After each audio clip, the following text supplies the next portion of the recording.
What nonsense are you talking, Dakshi? How can you even suggest something like this?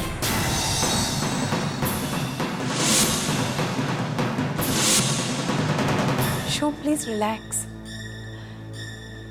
तुम जिया की health के बारे में तो जानते ही हो। अगर हमने आर्टिफिशियल इंसेमिनेशन करवा लिया तो जिया की जान को खतरा हो सकता है। अगर तुम बच्चे की जिंदगी बचाने के लिए जिया की जिंदगी दांव पर लगाना चाहते हो तो बात अलग है, लेकिन अगर तुम्हें जिया की जिंदगी से और बच्चे की जिंदगी से प्यार है तो आने वाला बच्चा नेचुरल प्रोसेस से ही हो सकता है।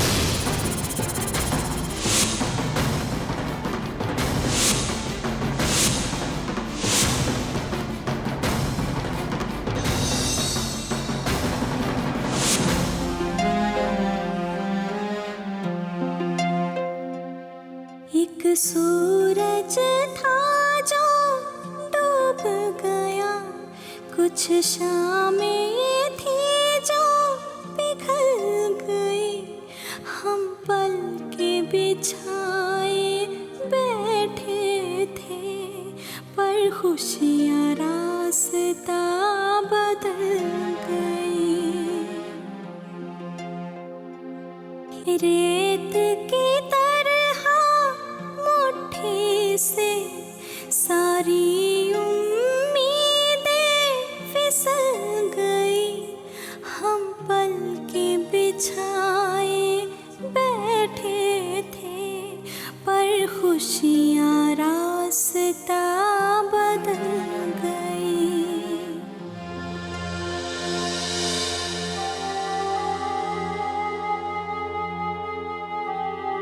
कुछ समझ में नहीं आ रहा है। एक तरफ हमारे कुलदीपक की जिंदगी है और दूसरी तरफ कुसुम और जिया का रिश्ता है। जिया आज एक ऐसे दौराहे पर खड़ी है जहां से जिस तरफ भी वो जाएगी वो बहुत खोएगी। और सच तो ये है कि क्या हम ये सोच सकते हैं कि शेखर और जिया दोबारा। इसमें कोई बुराई नहीं है। क्या क्या कह रही हो तुम रुक्मिणी? आप शायद भूल रहे हैं, महाभारत में पांडु और धृतराष्ट्र ऐसे पति पत्नी के बच्चे थे जो धर्मबंधन से नहीं बंधे थे। किसी की जिंदगी बचाने के लिए ये सब कुछ हो रहा है। इसमें कोई गलत बात नहीं है, कोई पाप नहीं है।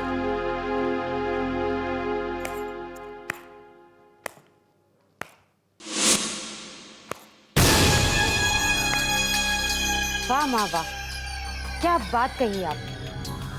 मैं आपके एक बेटे से प्यार करती हूँ तो मेरा ये प्यार गुनाह है, पाप है, और आपका दूसरा बेटा किसी दूसरे की पत्नी के साथ सोए तो वो पुण्य है, सही है।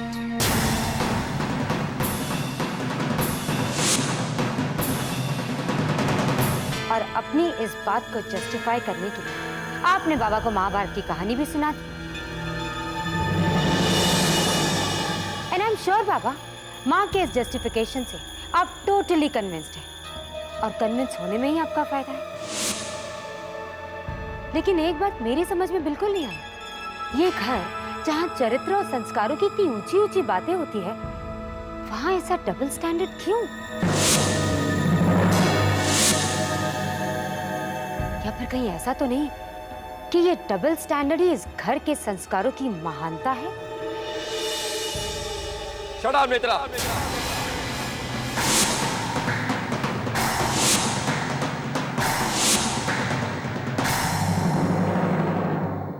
इसके आगे एक भी शब्द कहा ना तो तुम मेरा मुंह तोड़ दोगे, मेरी जान ले लोगे, है ना?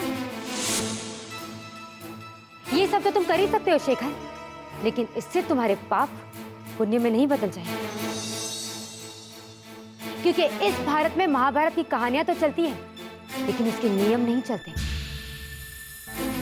और जो उस नियम को चलाने की कोशिश करता है वो खुद प्रॉब्लम में पड़ जाता है। मेरी सबसे बड़ी प्रॉब्लम तुम ही हो।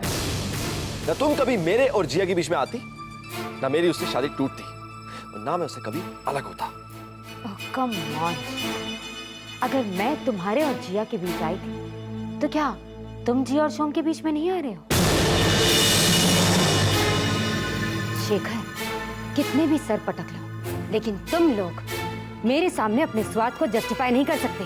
हमें तुम्हारे सामने ये सब कुछ जस्टिफाई करने की जरूरत भी नहीं है।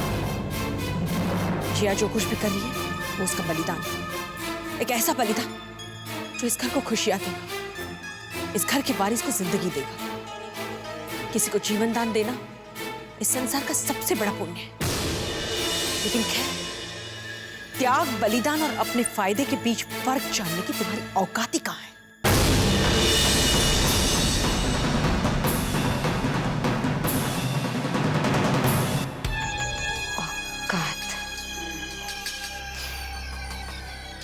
ये क्यों भूल जाते हैं आप लोग कि मेरी कोख में भी इस घर का एक वारिस पल रहा है।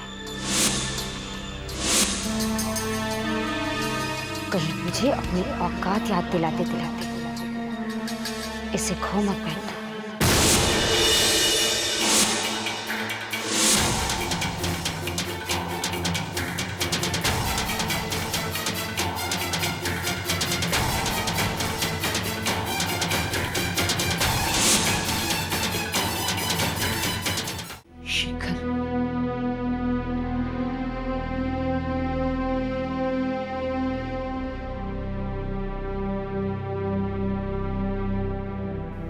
माँ,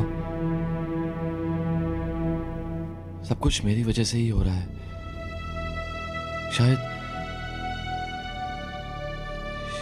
मेरे ही पापों की सजा मेरे अपने बच्चे को मिल रही है। नहीं शेखर, ऐसा नहीं हो सकता।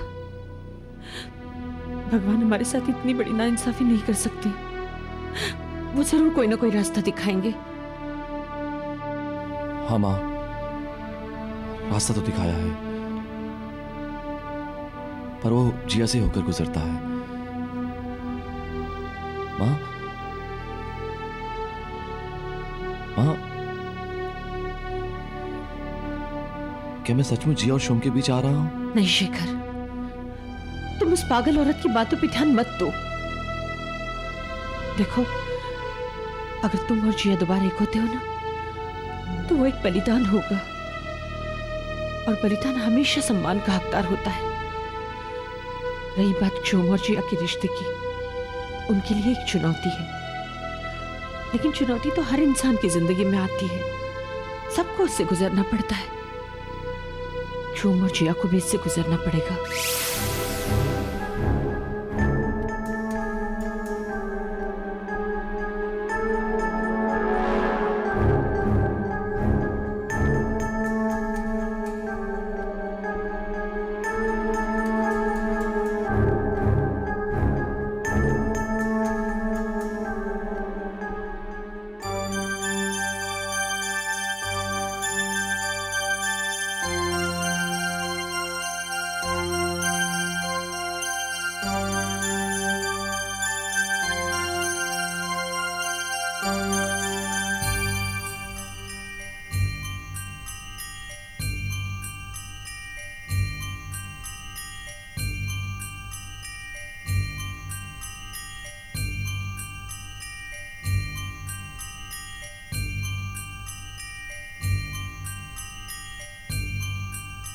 मुझे तुझसे कोई शिकायत नहीं बेटा, कोई शिकायत नहीं है।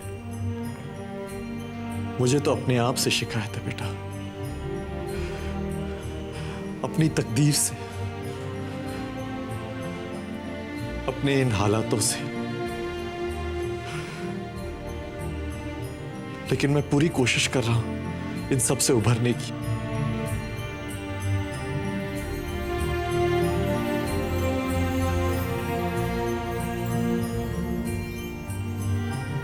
अपने आप को इतना मजबूर कर लो कि तेरी जिंदगी बच जाए।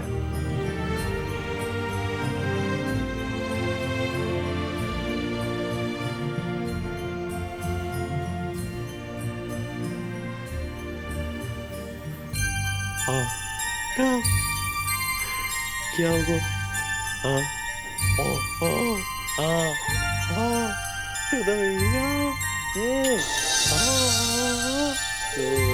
सा बच्चा हूँ मैं। हाँ, अरे बड़ा मजा आ रहा है, बड़ा मजा आ रहा है। हाँ, छोटा सा बच्चा।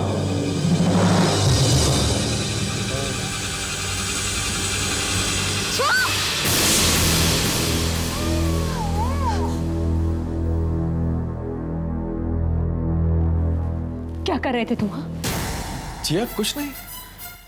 क्या कर रहे थे तुम मेरे बच्चे के साथ? जिया मैं तो। क्या मैं तो? हाँ, क्या कर रहे थे तुम? जिया मैं सिर्फ। शब्द नहीं मिल रहे ना तुम्हें? मतलब तुम्हारे दिल में चोर है। तुम अपना गुस्सा मेरे बच्चे पर निकाल रहे थे। अगर ये गिर गया होता तो? जिया आई एम सॉरी, लेकिन तो तुम्हें क्या? हाँ, चोटी से लगती ना, ये तो तुम्हारा दुश्मन है। जिया ये क्या कह रही है? सही कह रही हूँ। शो में कभी सोच भी नहीं सकती कि तुम मेरे बच्चे के साथ। मेरा बच्चा तुम्हारी आंखों में खटकता है ना?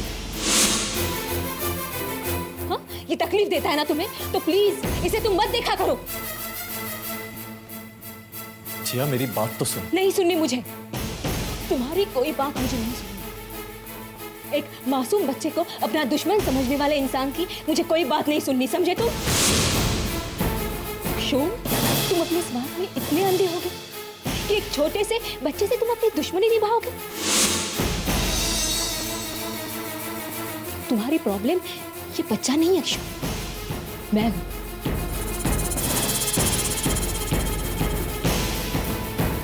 तुम जान से मारना चाहते हो तो मुझे मारो, क्योंकि तुम्हारी परेशानी की जड़ तो मैं हूं। इसलिए तुम मुझे मारो ताकि तुम्हारी जिंदगी की सारी तकलीफ दूर हो जाए। मारो मुझे, मारो।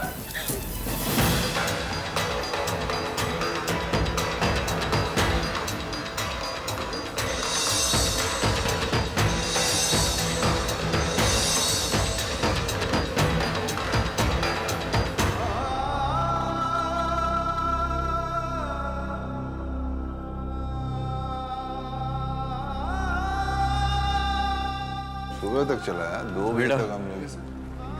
एक और drink.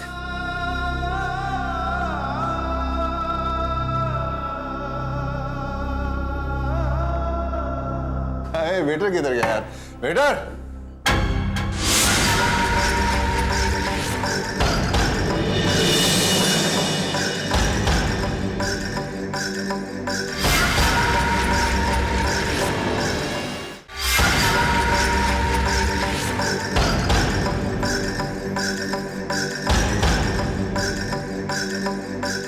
Hi, how are you? क्या हो गया आज? जीबी ने घर से बाहर निकाल दिया क्या?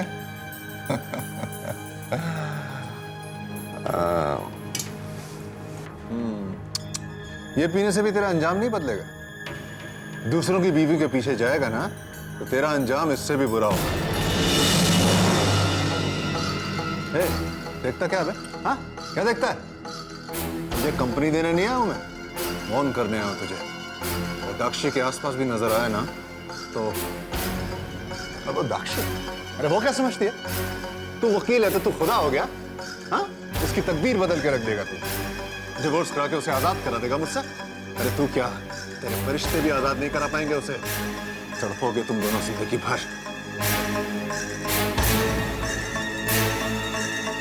और उसका तेरी बहू में समाने का सपना ना कभी पूरा नहीं होने दूंगा, याद रखना। शर्म नहीं आती अपनी बीवी के बारे में ऐसे बात करते हुए? शर्म नहीं आती दूसरों की औरतों के साथ घूमने में?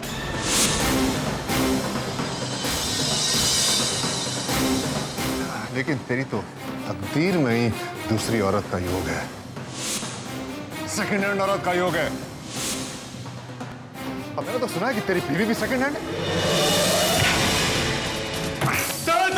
You bastard! तेरी हिम्मत कैसे हुई जिया के बारे में ये कहने की? I'll kill you!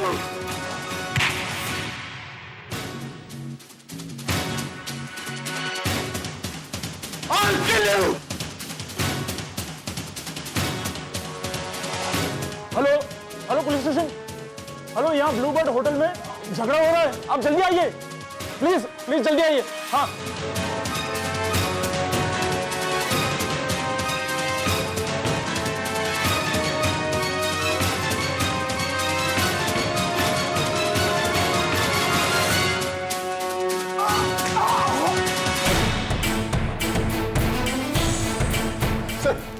सर देखिए कितने खतरनाक आदमी है सर। सर ये रोज मेरी बीवी को तंग करते हैं सर। मैंने रोका तो देखिए क्या क्या हालत बना दी मेरी। इंस्पेक्टर ये झूठ बोल रहा है। सच ये है कि फिलहाल आपकी सच्चाई पुलिस चल के सुनेंगे। चलिए आप इंस्पेक्टर चले। ले जाइए सर, ले जाइए।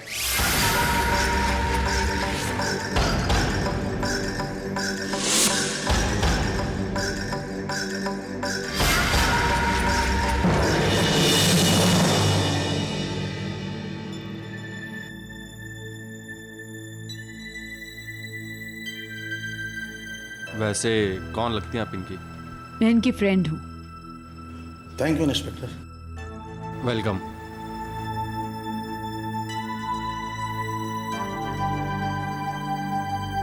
करण ने मुझे घर आके बताया कि उसने तुम्हें लॉकअप में बंद करवा दिया है, इसलिए मैं यहाँ आ गई और मैंने जानबूझकर जिया को फोन करके कुछ नहीं बताया, वरना वो खामखा परेशान हो जाती। चले चलो, लेट्स गो। संभल कर आओ, मैं तुम्हें घर छोड़ दूं। घर? कौन सा घर? तुम्हारा घर। मेरा कोई घर नहीं है, मैं कहीं नहीं जाना चाहता।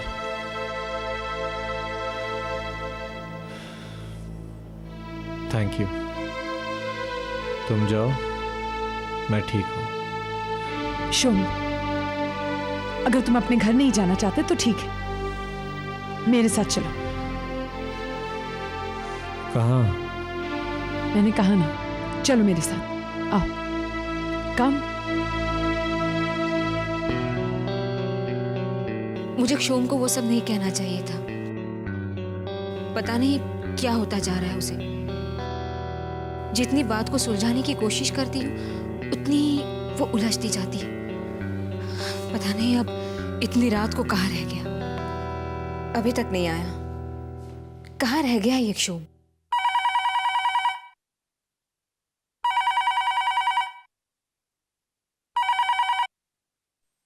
हेलो जिया, मैं दाक्षी बोल रही हूँ। दाक्षी इस वक्त? जिया, शोम मेरे घर पर है।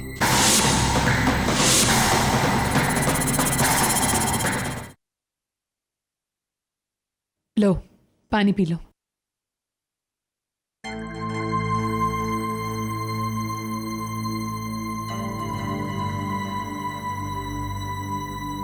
ये क्या हाल बना रखा है तुमने? तुम्हें पता है मैंने तुम्हारे पति को क्यों मारा? हाँ पता है, उसने तुम्हें कुछ बुरा भला कहा होगा, इसलिए मजबूरन तुमने उसे मारा। नहीं, उसने मुझे कुछ नहीं कहा। तो फिर शायद मेरे बारे में कुछ कहा होगा। नहीं, तुम्हारे बारे में भी कुछ नहीं कहा। ऐसा नहीं कहा कि मैं उसे इतना मारूं। तो फिर क्यों मारा उसे? उसने मेरी जिया के बारे में कहा। उसने कहा कि मेरी जिया अपने पुराने पति के पास चली जाएगी।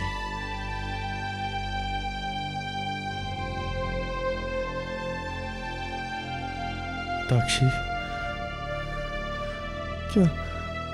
क्या जिया मुझे छोड़कर चली जाएगी? नहीं नहीं नहीं, मैं जिया के बगैर नहीं रह सकता दाक्षी, मैं जिया के बगैर नहीं रह सकता। दाक्षी, जिया को रोको,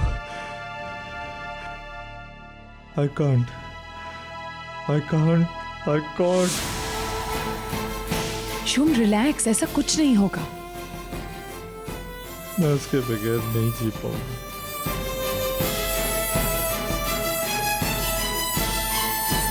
वो मेरी जिंदगी है। मैं अपनी जिंदगी किसी और को नहीं दे सकता दाक्षी।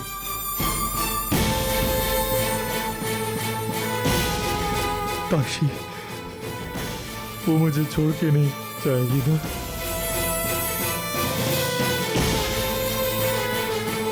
दाक्षी बोलो ना, बोलो ना प्लीज। नहीं नहीं, मैं उसके बगैर नहीं दाक्षी, मैं उसके बगैर नहीं जी सकता। नहीं